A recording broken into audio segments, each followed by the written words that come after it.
And a happy Tuesday to you. Minnesota knocked off Seattle 3-1 in a pitcher's duel yesterday at Target Field. Simeon Woods Richardson had a career-high 8 strikeouts, while Luis Castillo had 7 Ks. As each lasted into the 6th inning, the Twins got on the board first in the 5th on an RBI double by Carlos Correa. Seattle tied it in the 7th, only to see Minnesota take the lead back in the last half of that inning and go on for the victory. Correa looking for his first hit ever against Castillo. Driven to right center field, deep in the gap. Haniger back. He will turn. That's going to be in play and off the wall. Correa's going to make second base. Kepler scores. There's hit number 1 for Correa off Castillo, and the game's first run. And it's 1-0 here in the 5th. Well, no question if that one was going to be a hit or not. The only question was, is it going to stay in the ballpark? Fly ball out to Margot. Polanco ready to tag at third base. He's on his way home. And Mitch Garver ties this game up in the 7th inning. It's a sacrifice fly out to center field. All even at 1. Ahead of Vasquez. A swing and a fly ball right center field. Rodriguez back. And Rodriguez charges, makes the catch. Correa heading home, throw to third, not in time. Vasquez gets it done. A sac fly to right.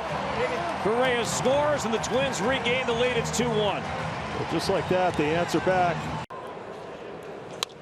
Hit up the middle and into center field, a base hit.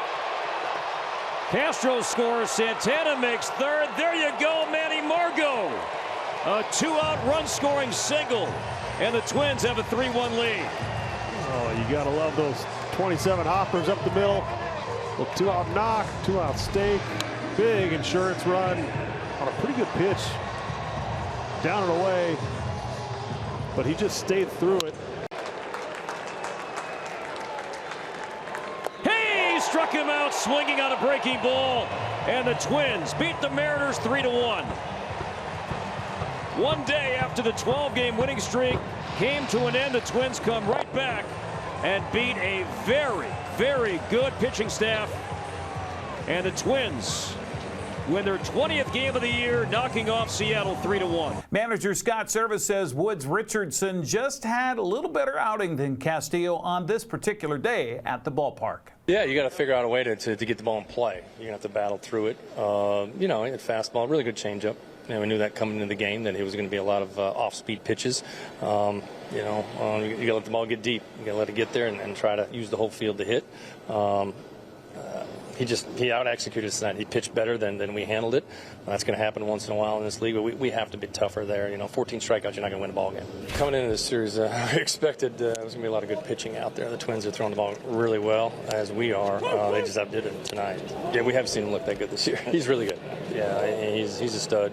He's the top of the rotation starter, and he had all of his pitches working today. They were just able to put a rally together against him late in the ball game, and it was one of those games that was going to come down to that. Who gets a big hit, who can put it together, and Correa had 2 big hits tonight. No question about that.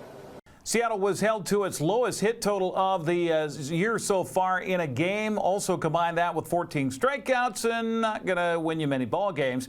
2 teams are meeting again in the second of a 4-game set that's happening right now at Target Field on Root Sports Northwest. Texas took back first place in the American League West with a 4-2 win over Oakland. The Rangers lead the Mariners by a half game. Houston was idle and remains 7 games back. The Angels fell to the Pirates 4-1 to fall into last place at 7.5 games out of first place. Well, the Seahawks wrapped up a 3-day rookie minicamp over the weekend. It was new head coach Mike Macdonald's first chance to have a hands-on opportunity with his players. He says his learning curve is steep, but that overall he was happy with the play. Great day, man. I was really proud of the progress from day 1 to day 2. Just the spirit was there. They're on their assignments.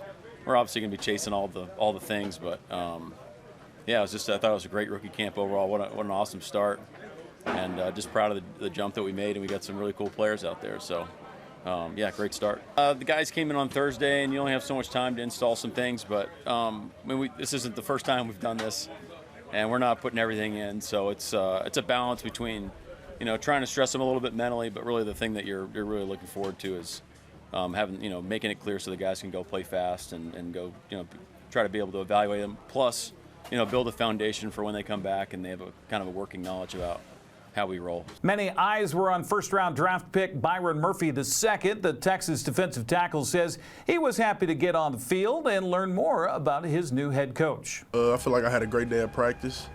I feel like it's things, some things I need to work on, but I feel like I learned, I'm learning. I'm still learning, I'm still getting the groove of things, but overall today I feel like I had a good day. I love Coach Macdonald. I feel like, he's very, very demanding, I feel like I want to play for a coach like that, a coach that pushed me, a coach that wants me to be great. So I love it. The 2024 season schedule is expected to be released sometime in the next week for the Seahawks. The prep sports playoff season is upon us. We'll start with baseball. Central Washington 2B tournament has Liberty Bell hosting Okanagan while Manson visits Brewster. The 1B tournament features Waterville-Mansfield at Moses Lake Christian. The CWAC District Baseball tournament hits its second day. East Valley's at Selah while Ellensburg is visiting Othello. The Big 9 District play-in games happening today have Sunnyside at Davis while West Valley is hosting Wenatchee. Eastmont will play against Moses Lake on the road for the district championship coming up Friday afternoon. Fast pitch softball schedule has 5 games featured. Wenatchee's hosting Sunnyside. Prosser's at Ephrata. Chelan hosts Cashmere. Liberty Bell plays at Brewster. Tenascan takes on Bridgeport. There are 2 Big 9 district play-in games of boys soccer tonight. Wenatchee's hosting Eisenhower in the Apple Bowl while Eastmont takes on Moses Lake at Wildcat Stadium. Speaking of which, NCWLIFE will broadcast tonight's playoff game between the Mavs and the Wildcats. Sebastian Moraga and Matt Wiesen will have the play-by-play live on Facebook at 6. It'll be on TV tonight at 7 o'clock. That's a look at sports news. I'm Eric Granstrom. Have a happy Tuesday.